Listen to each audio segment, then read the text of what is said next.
Well, hello everybody. This is Mr. Pioric, and this screencast is an introduction to a work of writing called The Grand Inquisitor.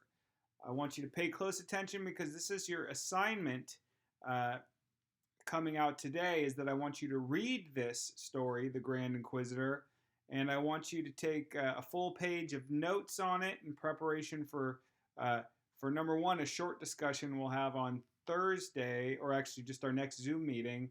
But then also, this will be the basis of our Socratic seminar that we will be having next week. It is a complex and fairly challenging text, so I want to give you at least enough knowledge beforehand so you're not coming in totally blind, but just understand that this is a hard read, this one.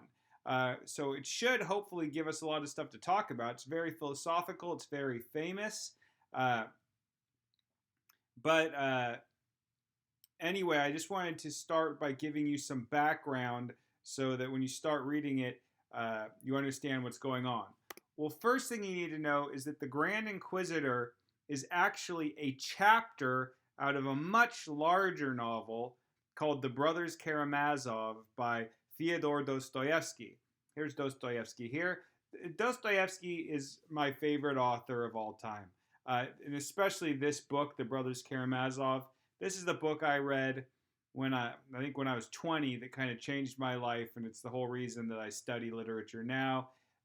It's just a wonderful, wonderful novel, and very complex, very interesting. And we're going to read this one famous chapter from it. That is often, the Grand Inquisitor, this chapter is often read just by itself. In fact, I've seen it sold just by itself. But there's still some information from the larger novel, The Brothers Karamazov, that would be good to tell you. So, really briefly, this Dostoevsky is Russian. It was published, the book, in 1881, I think. It's either 1881 or 1884, but within those couple years is when it was published. It takes place in Russia in the 1800s, and it's the story of the Karamazov family, specifically this father who has three sons. So there's one father, and then the three sons, the three brothers Karamazov, Ivan, Alyoshka, and Dmitri. And we learned about what the crazy stuff that's going on with their family. Their father, there ends up being a murder mystery involved, but also just a lot of philosophy, general existential type of philosophy, as well as kind of a look at the state of Russia at the time. So the Grand Inquisitor is a chapter from this novel, and it's mostly a story, and I put story in quotes because he kind of says it's a poem, kind of says it's a tale, but anyway, it's presented to us kind of like a short story, told by one brother, Ivan, he's the one that came up with this, to his younger brother, Alyoshka. So this is, this novel is like about 800 pages, so this is one short chapter from it. Let me tell you about these two characters, because the opening of the chapter, it's them talking, and it's Ivan saying, hey, I have this story I want to tell you. And he tells it to his brother, Alyoshka. So Alyoshka, which is kind of a nickname for Alexei Karamazov, here's some stuff about him. One big thing to know is he is a monk in training. So if you know what a monk is, it's someone that's going to go dedicate themselves to religion, in this case Christian, or the Orthodox Christian religion of Russia, and he is training to kind of enter a monastery and become a monk for the rest of his life. So he's very religious. He takes it very seriously. I thought this was a funny picture that came up for him. Shows him kind of in an outfit like he's going into the monastery. But notice this is very much more kind of old school dress. It's not like a Western business suit or something like that. And they might have even had a little cap for being a monk in training. If you looked at this, it would look much more foreign to us, maybe closer to the old Russia that came before the 1800s. And for the most part, that's kind of what Alyoshka represents. He represents the more traditional and especially more religious Russian identity. And I even put the more Russian identity of Russia. That might sound a little bit repetitive, but what I mean is that, people say, let's make Russia what Russia always was, what it was in the past, where we come from, as opposed to being influenced by other countries, specifically the ideas coming out of Western Europe. So he represents more of Russia's Russian past and its religious and more conservative or traditional center, as opposed to Ivan Karamazov, who you can see even by the dress here, he looks much more like he's wearing a modern suit coat. He's got his glasses on. He looks much more, if you look at the difference between the two, they totally look like they're from different eras. To a certain degree, these pictures were probably from different eras. Obviously, these aren't pictures of the real people since they were characters in the book. But this is a good representation of their difference. He was an intellectual. He had been coming from school and university where he was studying philosophy and political ideologies and stuff like that. So he's very smart. He's an intellectual. He's coming from the college. And he values reason and enlightenment ideas over religion. In fact, he's an atheist, and he thinks that he can pick apart religion and show how it's foolishness. He just returned from Western Europe, which I said before, this is a place of like Enlightenment ideas that are filtering more into Russia, challenging maybe the more traditional and often more religious viewpoints of the people there. And because of that, he's a bit of a symbol representing a more westernized vision of Russia's future. If Russia allows itself to be more modernized and more westernized, taking in, more of the traditions and thoughts of Europe. So the Grand Inquisitor, this chapter, is about a story he wrote. He's sharing with Alyosha, his more traditional religious brother. By the way, Dostoevsky calls Alyosha the hero of the novel. And Alyosha much more represents Dostoevsky's own thoughts. Dostoevsky was more traditional. He believed he was a devout Christian, so he's going to probably be more on the side of Alexei. But he's also had been on this side too, where he comes from an intellectual place. He was a political radical. I'm talking about Dostoevsky himself here.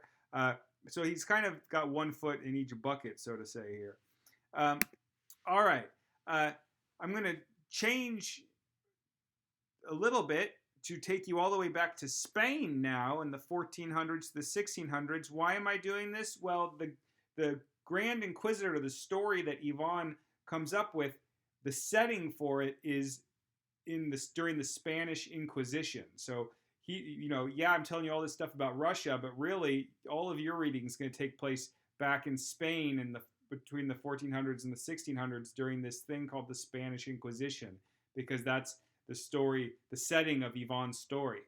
The Spanish Inquisition was the general Catholic Inquisition was a bigger deal, but what was going on in Spain during it was the most famous. It was this time where the church was really concerned with rooting out heresy. So heresy is like a Christian belief that differs from the normal view, and they believe is wrong and is a false version of Christianity, and they want to get rid of it.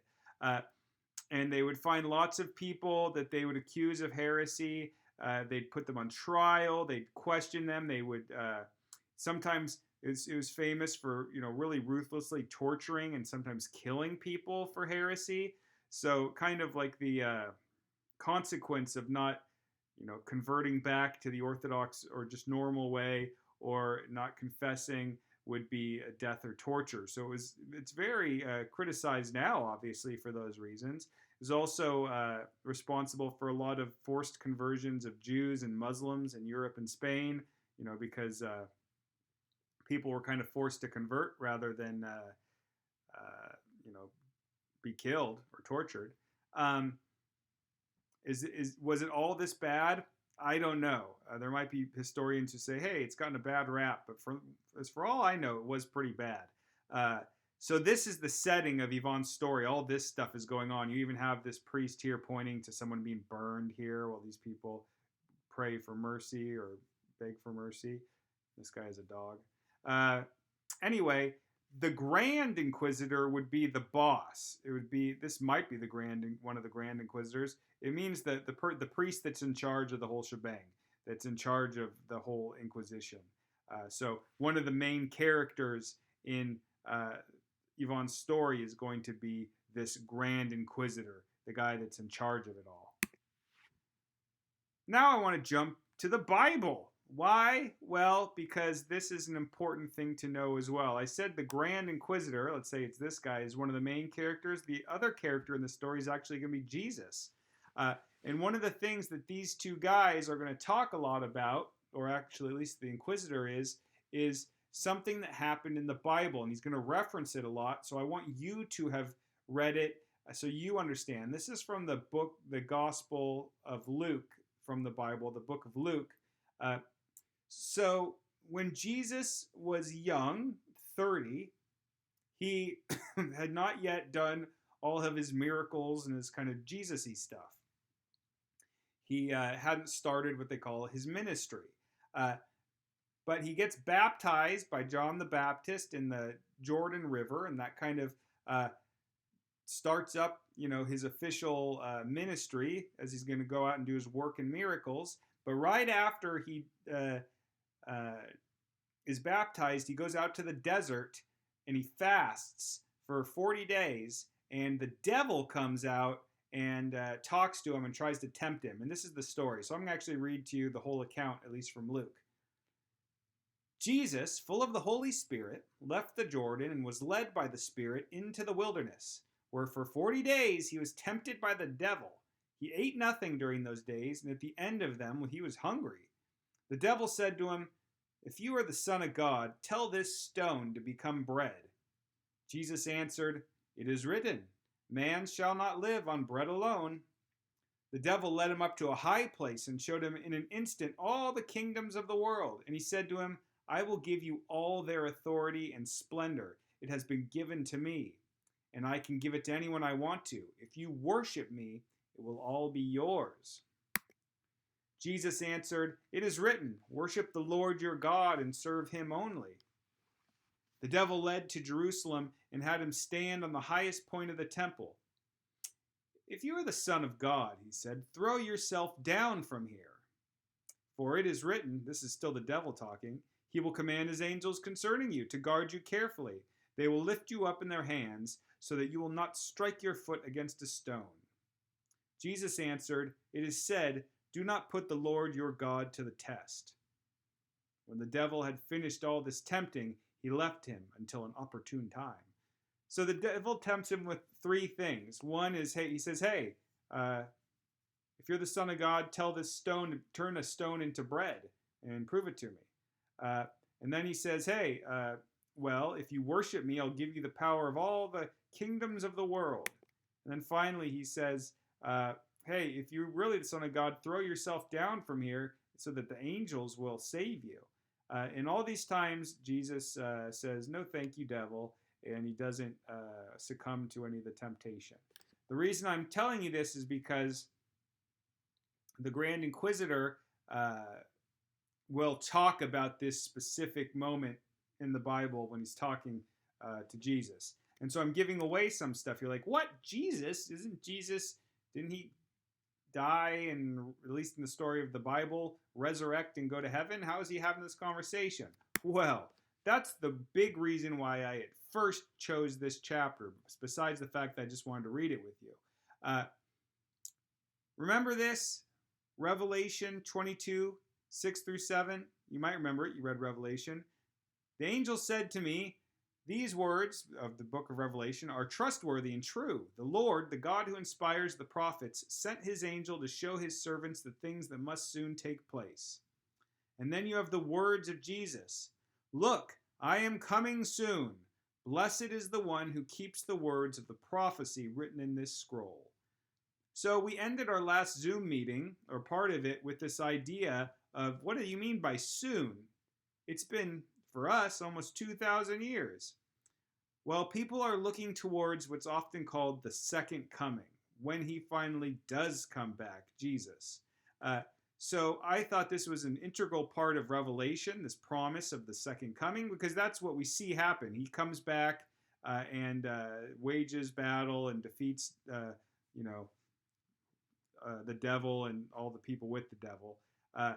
So what I saw was a different kind of second coming, because in this story, the Grand Inquisitor, Jesus will come again, but he comes back during the time of the Spanish Inquisition and has this encounter with the Grand Inquisitor. So it's a very interesting meeting they have.